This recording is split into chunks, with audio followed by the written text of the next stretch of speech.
Oke, halo teman, balik lagi bareng aku. Jadi pada video kali ini aku bakal nge-review custom ROM UI dari XTB UI. Seperti apakah custom ROM UI tersebut? Oke, yang bergabung silahkan untuk subscribe dulu dan jangan lupa nyalakan tombol notifikasinya agar kamu tidak ketinggalan update menarik dari channelku. Dan jika kita langsung saja ke videonya. Oke, ini adalah tampilan lock screen dari ROM XTB UI, teman. Dan di sini dia sudah support MIUI 14. Di mana MIUI 14 ini portingan dari Redmi K40 karena Redmi K40 dia sudah mendapatkan update MIUI 14 terbaru. Jadi Redmi Note 10 Pro belum mendapatkannya sehingga dia menggunakan porting dari Redmi K40 ya, teman. Jadi oke, seperti apakah custom ROM MIUI 14 di XTB UI ini? Oke, ini adalah tampilan lock screen-nya. Setelah itu kita masuk ke bagian menu utamanya. Jadi ini adalah tampilan awal atau home utama pada ROM XTB UI MIUI 14 di Xiaomi Redmi Note 10 Pro, teman. Oke, di sini ada aplikasi, kemudian di sini ada status bar. Jadi apa sih yang baru? Sepertinya di sini tidak ada yang baru, teman. Di sini sama saja seperti MIUI sebelumnya. Di sini hanya ada added icon super, teman. Dimana icon super ini aku lihat pada temanya itu dia masih berbayar atau belum unlock sepenuhnya, tapi kita tunggu saja pada update rilis terbaru atau secara resmi pada Redmi Note 10 Pro. Oke, di sini aku menggunakan tema dari One UI, kemudian ya ini adalah tema dari One UI dan aku menggunakan icon aplikasinya ini dari Android 13. Oke, jadi seperti ini dan ini adalah tampilan status barnya, terdapat dilihat seperti ini, teman. Jika scroll ke kanan adalah seperti ini. Oke, kemudian jika kita scroll ke atas, di sini adalah kumpulan dari semua aplikasi pada ROM ini, teman. Dan untuk icon-iconnya, icon-iconnya seperti ini, tetap seperti icon-icon warna, ya, teman. Dan jika kita menggunakan panel utama, di sini ada widget, wallpaper, dan pengaturan. Nah, pengaturan di sini ada transition effect, set default screen, dan yang lainnya. Oke, kita masuk kepada bagian more. Oke, di sini dikarenakan ini adalah XTB UI adalah ROM dari orang Rusia kayaknya. Jadi di sini bahasanya hanya ada Inggris dan yang lainnya, tidak ada bahasa Indonesia, teman.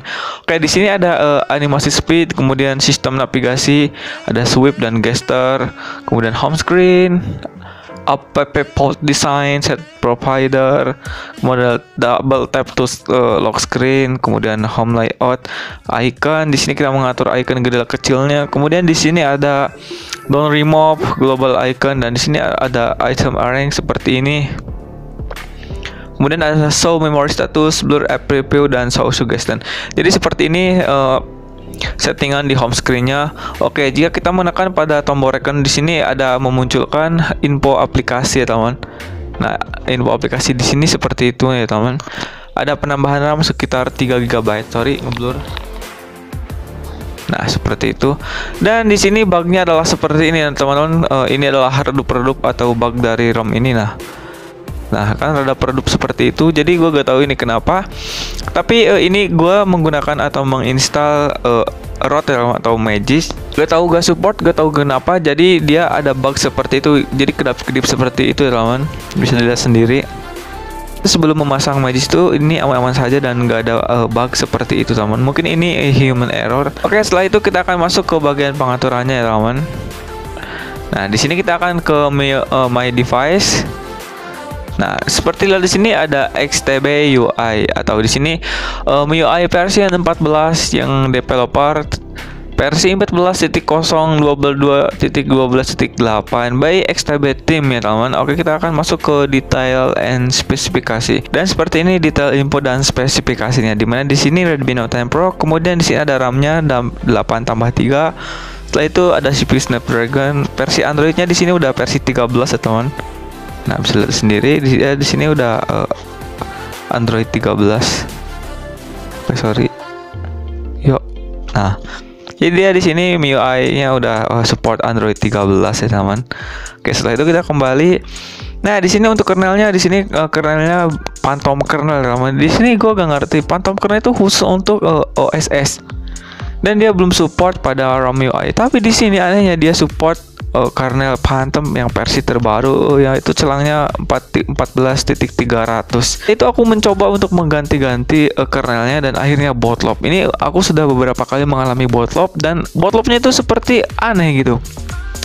Oke, pertama ketika aku bootloop mengganti kernel, aku mencoba mengganti Phantom kernel ke versi terbaru dan ternyata bootloop. Setelah itu aku mencoba menggantinya ke Sleepy kernel yang versi MIUI tetap bootloop, dan aku mencoba yang kernel Agisna yang terbaru yang MIUI sama bootloop. Jadi semua kernel tidak ada yang support dengan ROM ini ya teman, aneh banget gitu. Oke, kemudian yang kedua, kejadiannya adalah ketika aku sedang melakukan root dan aku memasang modul. Setelah itu aku melakukan reboot dan akhirnya dia stuck pada logo Mi, dan itu aneh banget. Padahal aku memasang modul itu modul yang basic gitu, seperti safety net.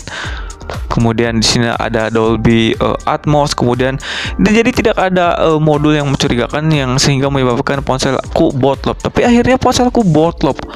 Oke, kemudian setelah itu aku ketika menggunakan atau pergi ke pengaturan tambahan, di mana di sini aku bakal mengaktifkan atau menyeting RAM tambahan. Nah, di sini ada RAM tambahan, memory extension, di mana aku mau memilih yang 5 GB, akhirnya bootloop ya teman. Dan ketika aku mengkliknya, setelah itu reboot. Nah, pas reboot itu dia mati, dan setelah mati itu dia tidak balik lagi ke menu home-nya atau stuck pada logo Mi, dan itu aneh banget. Jadi mungkin itu masih kelemahan atau kekurangan dari MIUI 14 ini teman, dan ini sangat-sangat mengganggu ya teman. Oke, setelah itu kita lanjut lagi. Di sini ada beberapa settingan lagi, di mana di sini kita akan masuk kepada bagian always on display dan lock screen. Di sini AOD-nya itu bisa aktif seharian atau always, jadi tidak di waktu lagi. Oke, kemudian di sini ada notifikasi efek, wake up, kemudian sleep, double tap, kemudian wallpaper cursor, slide panel, charging animasi, dan ya seperti itu. Setelah itu kita akan masuk kepada bagian display. Display di sini ada brightness level, kita klik. Nah, di sini ada automatic, sunlight mode, dan smooth hand transition atau kita aktifkan. Setelah itu color scheme. Color scheme di sini aku mau mengambil yang saturate ya teman. Ini yang vivid, ini yang satu yang paling bagus. Setelah itu di sini reference-nya aku lock di 120 Hz dan teman. Kita masuk ke bagian sound and fabrication. Di sini ada sound dan notifikasi.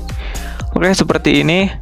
Kemudian di sini ada notifikasi dan color center. Di sini ada beberapa settingan, dimana color style-nya tidak ada perubahan. Kemudian di sini ada status bar.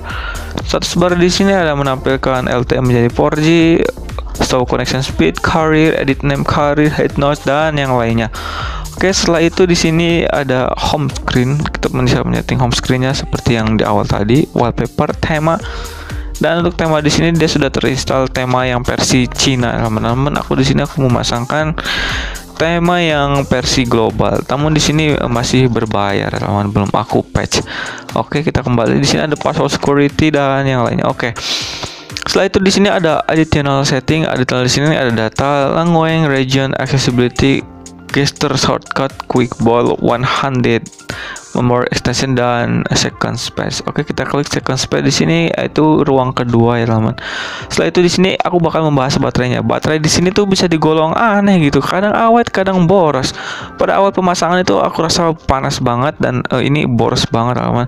Tapi kenapa setelah memakainya selama sehari 2 hari itu rasanya mau seperti MIUI gitu, dimana awet dan ya seperti biasa kurang smooth, dimana untuk pindah-pindah ini tuh responnya kliknya lama gitu.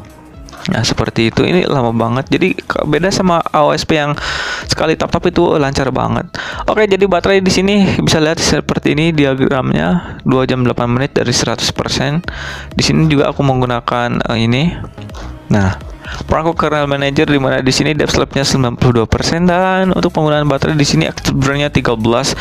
Ini active drain-nya itu gede loh, bisa sampai 15-16% per jam gitu. Jadi ini bisa disebut boros juga sih.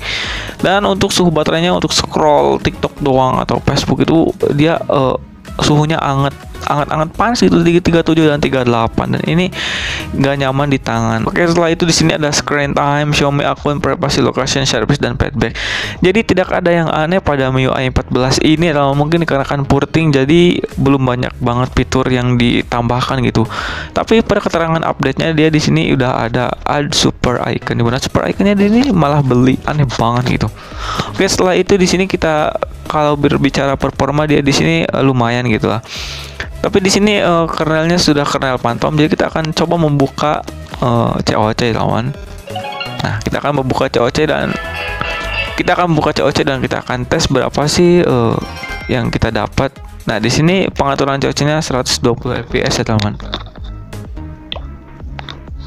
Nah, bisa dilihat di sini untuk menggoyang-goyangkan layar aja di sini kelihatan banget frame-nya. Jadi di sini nge-lag gitu, gak support di 100 fps.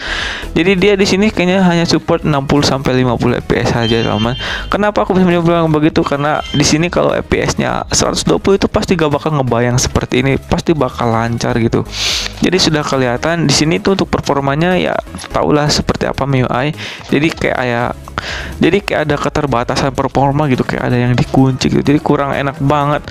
Apalagi ketika aku membuka Mobile Legends itu, ketika aku melakukan klik-klik menu itu, anehnya itu serasa berat banget. Dan aku belum mencoba bermain game Mobile Legends, tapi aku sudah merasakan feel-nya pasti bakal nge-lag dan bakal kurang performanya.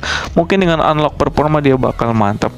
Oke, jadi untuk performa ini aku rasa kurang ya teman, dikarenakan FPS yang didapat itu hanya tinggi dan rendah, tidak sampai dapat 120 fps ya teman. Jadi mungkin segitu saja video kali ini, tidak ada yang aneh dari MIUI 14 ini. Mungkin segitu saja video kali ini, kurang lebihnya mohon maaf. Segitu kurang lebih dan kelebihan dan kekurangan dari ROM MIUI 14 ini versi XTB UI ini. Jadi semoga bermanfaat dan see you guys.